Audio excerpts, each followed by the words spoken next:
Essa semana terá início o evento esportivo mais importante da humanidade. Sim, senhoras e senhores, nós estamos falando dos Jogos Olímpicos, que agora começa na versão de Tóquio. Os maiores atletas do mundo estarão reunidos para celebrar e competir o esporte. E já que é para celebrar, nós não poderíamos ficar de fora. E para isso, nós elaboramos a Semana Olímpica do Duplica.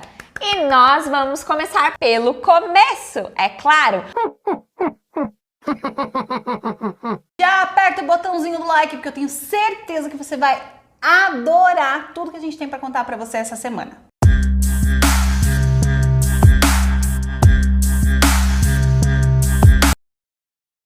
Os Jogos Olímpicos surgiram na Grécia, por volta do século 8 a.C., na cidade de Olímpia. Daí a ideia de Olímpia, Olimpíadas, onde atletas de vários lugares da Grécia se reuniam para competir. Originalmente, de acordo com a mitologia, quem seria o criador dos Jogos Olímpicos? Hércules era filho de Zeus com uma mortal. Você já deve ter ouvido falar de Hércules, né? Ele foi desafiado por uma outra deusa chamada Hera a fazer 12 trabalhos, o que a gente chamaria hoje de 12 desafios. Hércules, que era um filho bastardo de Zeus, para homenagear o pai, teria criado os Jogos Olímpicos, onde vários atletas disputariam em homenagem ao pai. E ele, sendo um semideus, obviamente teria uma posição de destaque e se mostraria para o pai. Já seria barrado no exame antidoping. Devia ter o exame antideus. Não, verdade. Deus, já não tá participando mais. Semideus participando com os mortais, tá levando vantagem. Herculão. Esse Herculão todo esperto plantou as próprias oliveiras, onde ele recolheria folhas para fazer a coroa de quem triunfasse. E aí viraria também uma questão de status, né? Apresentar isso para toda a sociedade.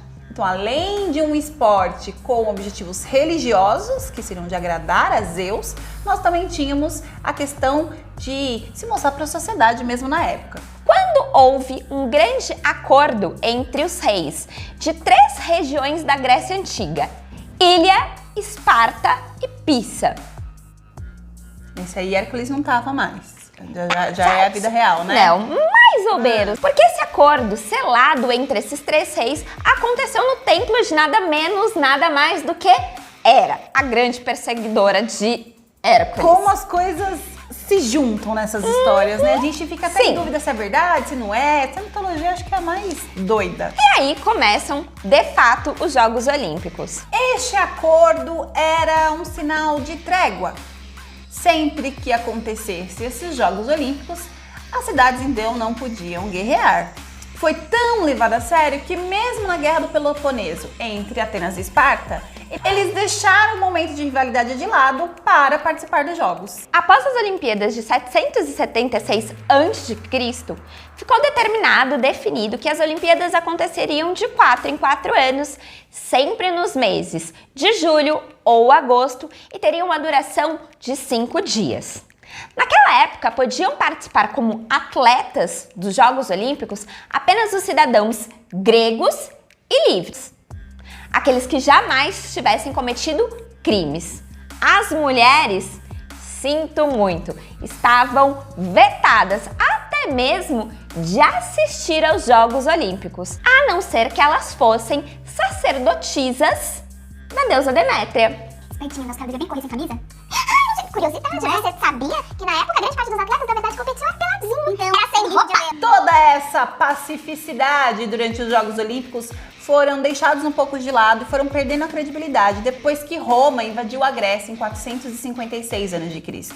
Aí começou-se a pensar então que seriam apenas combates agora, apenas uma disputa trivial. Tira-se a importância real que os gregos davam para as Olimpíadas. A última Olimpíada do período antigo aconteceu no ano de 393 a.C., que foi quando o imperador Teodósio I resolveu cancelar os Jogos Olímpicos, já que ele tinha perdido seu sentido esportista e se tornado uma competição extremamente violenta. Chatão esse cara.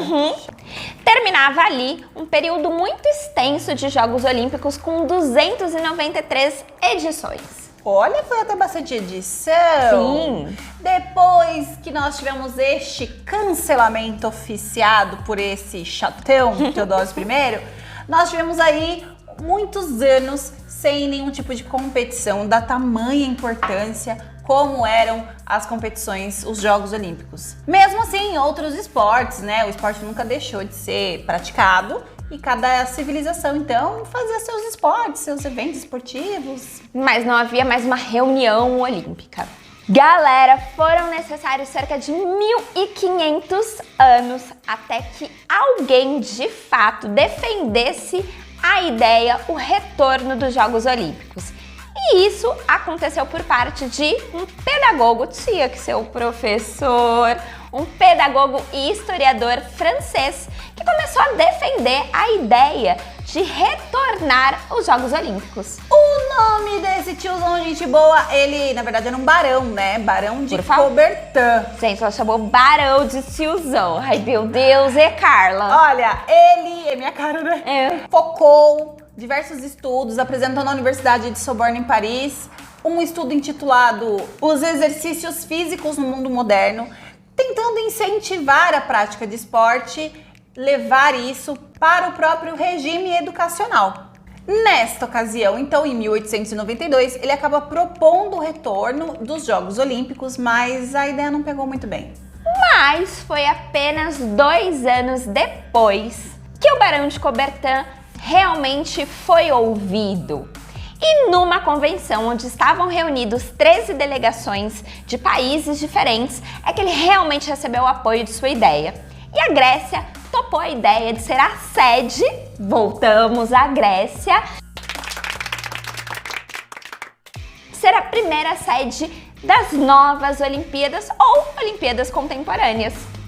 E a partir daí ficou definido que as Olimpíadas retornariam e continuariam acontecendo de 4 em 4 anos, iniciando pela cidade de Atenas. Nesta mesma convenção foi criado o Comitê Olímpico Internacional, chamado carinhosamente de COI.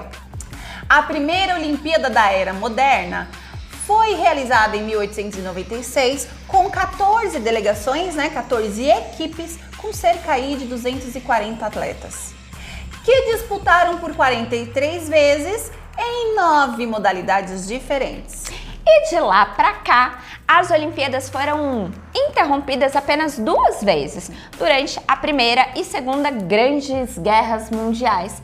E recentemente, teve aí um adiamento relacionado à pandemia do coronavírus, A Olimpíada de Tóquio, que deveria ter acontecido no ano de 2020. A competição foi crescendo de década em década, E desde que a gente fala da primeira edição lá em Atenas, hoje a gente tem números muito diferentes. A gente pode falar aí de mais de 100 mil atletas na competição, com mais de 200 delegações diferentes nesse incrível evento esportivo.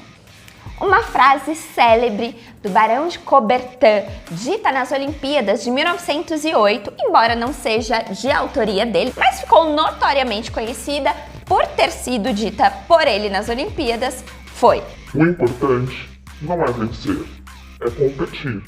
E competir com dignidade. E essa frase virou lema olímpico até hoje. O Barão faleceu em 1937. O seu corpo foi enterrado na Suíça, mas o seu coração, até pela questão do sonho, do ideal olímpico que ele criou, não foi enterrado no mesmo lugar. Está enterrado em Atenas, num grande monumento construído em sua homenagem. E isso próximo das ruínas do Templo de Olímpia. Tá ouvindo? É a comemoração do povo porque está oficialmente aberta a Semana Olímpica do canal do Clica. Vamos ver se esse vídeo vai ser recordista de like? Bora aí colaborar, galerinha! E até o próximo vídeo da nossa Semana Olímpica, que é amanhã! Tchau!